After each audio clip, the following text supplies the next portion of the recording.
रांची का ये एकमात्र ऐसा दुर्गा पूजा पंडाल है जहां भारत का संविधान भी है, बिरसा का उलगुलान भी है, विज्ञान भी है और भागवत गीता का ज्ञान भी है। किताबें आपको अपने जीवन की सच्चाई बताती हैं। कहते हैं कि ज़िंदगी में आपने जो कुछ एसेट्स कमाए वो एक ना एक दिन चोरी की जा सकती है, लेकिन इन किताबों से अर्जित की गई ज्ञान कभी चोरी नहीं की जा सकती।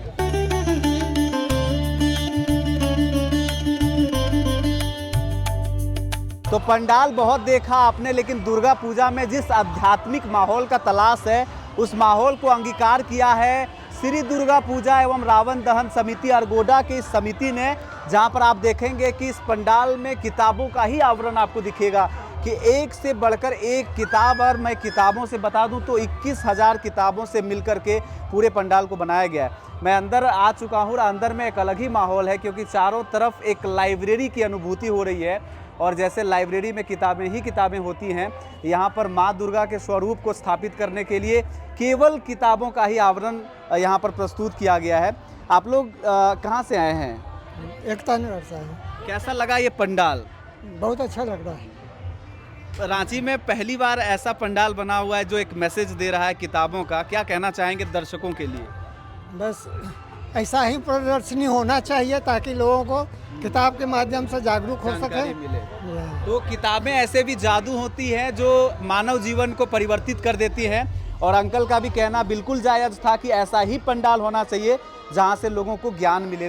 हमारा कॉन्सेप्ट ये था कि आज मोबाइल और लैपटॉप के ज़माने में बच्चे पढ़ रहे हैं और हमारा ख्याल से महाभारत, रामायण या वाल्मीकि कांड या प्रथम हिंदी वर्णमाला या सुंदर कांड हो या द हिंडन हिंदू हो या बहुत सारी किताब जो बिल्कुल उनको ज्ञान ही नहीं है कि ये सब किताब होता है।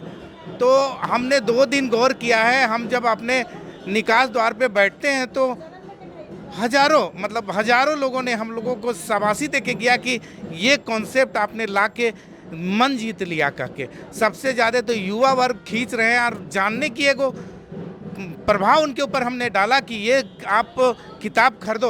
और हमने एक संस्था के द्वारा ये लाइव किताब की दुकान लगी हुई है।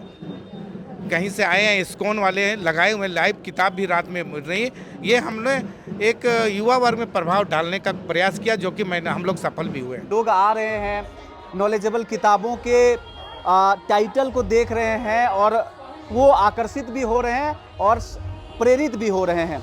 और देख सकते हैं कि कुछ लोग फोटो भी खिंचवा रहे हैं। कहाँ से आए हैं? हम खूंटी से आए हैं। खूंटी से आए हैं। बताएंगे खूंटी से चल करके आए, पहले सुने थे इस पंडाल के बारे में? पहले नहीं, हम लोग जो रोड से गुजरते थे उस समय देखते थे कि वो बन रहा है और भव्य बन रहा है और ये हमारे पुराने संस्कृति को दर्शा रहा है जो कि हम भूलते हुए जा रहे हैं। जो कि इसमें एक ये भी दर्शाया जा रहा है कि जो हम महाभारत के जो बुक हैं उनको भूलते हुए जा रहे थे, या सुंदरकांड का हो या महाभारत का बुक हो, उसको हम लोग भूल ही जा रहे थे। लेकिन इसमें यह दर्शाया जा रहा है कि हमें एक याद होना चाहिए कि हमें इसको भी पढ़ना चाहिए। भारत की अनूठी परंपरा जो है वो किताबों से निर्मित है। यहाँ हजारों ऐसे दर्शन हैं और पौराणिक किताबें हैं जिनसे भारत की विरासत को आज तक जिंदा रखा गया है। हमारे चारों तरफ अगर आप देखेंगे तो सिर्फ किताबें ही किताबें हैं। और एक और चीज़ हम दिखाने की कोशिश करेंगे, जो भारत की अलौकिक गुरु परंपरा रही है ऋषि मुनियों का।